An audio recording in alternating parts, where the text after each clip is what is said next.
everybody, and welcome to another Top 5 board gaming video. In today's video I'm going to be talking about games that are in some way intimidating, especially for new players. Before I really get started though, if you haven't done so, please take a look at all my various social media pages and my Patreon, where you can see and do all sorts of neat things. That said, moving on to intimidating games. Now, what I did with these particular games is I looked at games that people might be familiar with for whatever reason, like they're very popular games, or a lot of them involve like some kind of IP, or they transition well from another style of gaming, something along those lines, but it ends up being like a lot bigger than they may have expected.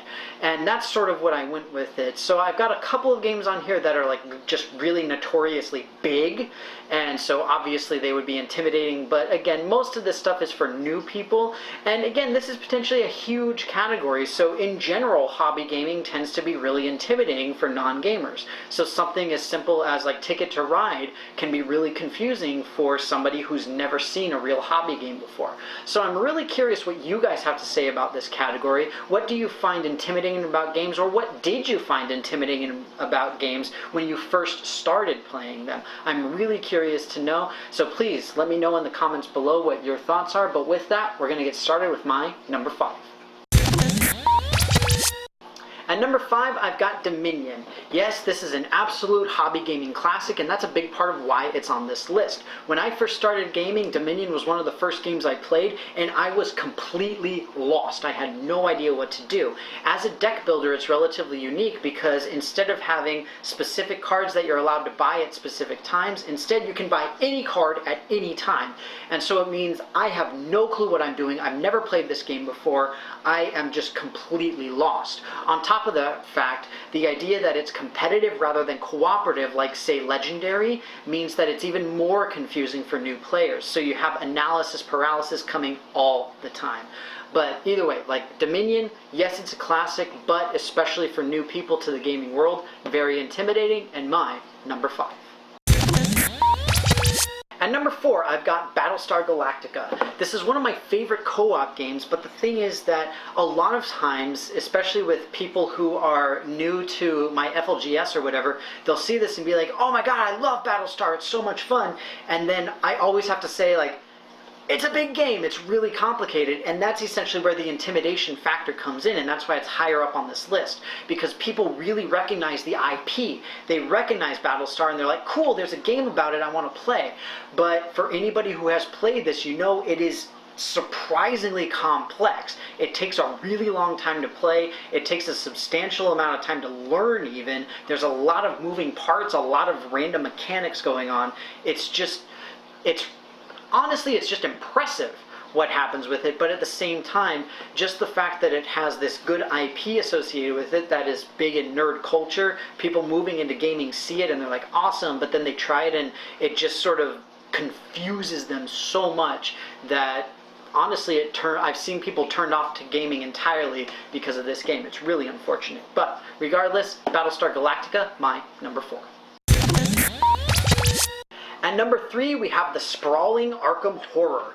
This is a game that is probably not going to be super recognizable for newer players. You might have people who like Lovecraftian mythos and that kind of thing, but as soon as they see even the base game just sprawled out entirely on a table, more often than not, people immediately just say, what? Because there is a lot going on here. You've got a huge board. You've got literally a couple dozen decks of various cards. You've got these weird little slider things on your character sheet. You've got the bad guy. You've got all these different dudes in a big plastic bag that represent the little bad guys. And it's completely mind-numbingly informative. Tons of information going on, tons of just stuff happening at once. It's absolutely insane. But it doesn't seem like it just like looking at the box or even looking on the back. And again, if people are a fan of the Cthulhu mythos or just Lovecraftian mythos in general, they would probably be drawn to this, and honestly, they can have a lot of fun with it. I had a lot of fun the first time I played it, but at the same time, I was not expecting it to be that big. So with that, Arkham Horror is my number 3. At number 2, I've got Descent. this is another game that suffers from similar issues to Battlestar and a little bit of Arkham Horror, where you can have people who are familiar with the idea behind it. So people who like D&D or Pathfinder and other like tabletop role-playing games like that, and they don't necessarily want to play like the D&D board games or Pathfinder adventure game, whatever it is. They might be like, yes, Descent, Dungeon Crawler, let's do it, let's go, go, go, go. And at the same time, though, it's just so incredibly huge. There is so much going on in this game. The game sprawls out all over the table. There's tons of dice going on and rolling, and you've got to keep track of your character stats and all this kind of thing. And so people who are familiar with tabletop role-playing games might have an easier time going into it, but I've seen people where they don't expect it to be nearly as big as it actually is. And honestly, that's what happened to me. Because before I played this, I had a decent amount of experience in D&D. I was like, awesome, I'm really excited to try this. And then I was like, holy free holies, I had no idea it was going to be that big or that intense. Having a good DM really, really helps. If you have a bad one, then it makes the entire thing even worse for everybody. But regardless, Descent is my number 2. At number 1, I've got TI. That's right, Twilight Imperium, in this case 3. I don't have 4, doubt I'll ever get it. But this is a game that even newer players to the board gaming hobby probably hear of relatively early on because of the fact that it's so big and insane. And obviously anything that has a box that's 3 feet long is going to be something that is going to cause a little bit of panic with anybody who wants to play it. Now this is a game that I have played several times. The first time I played it, I remember it took about 7 hours to get through it. We had like 3 new people. It was absolutely insane. And like, I was honestly just like, I have no idea what to do. I was so scared, I was so nervous, and I had been playing like actual quote-unquote games for a decent amount of time at that point. So I was like, I'm not unfamiliar with how these games work. I'm not unfamiliar with how to play them or what to do and that kind of thing. But at the same time, it was just like, I am totally lost. It was absolutely ridiculous. I knew that it was a huge game because you can see it's huge, but I didn't know how big it was. I didn't know how insane it was, how many details there were, how much the politics mattered, how much the trade mattered, all that kind of stuff. Absolutely insane. Twilight Imperium, number 1 intimidating game.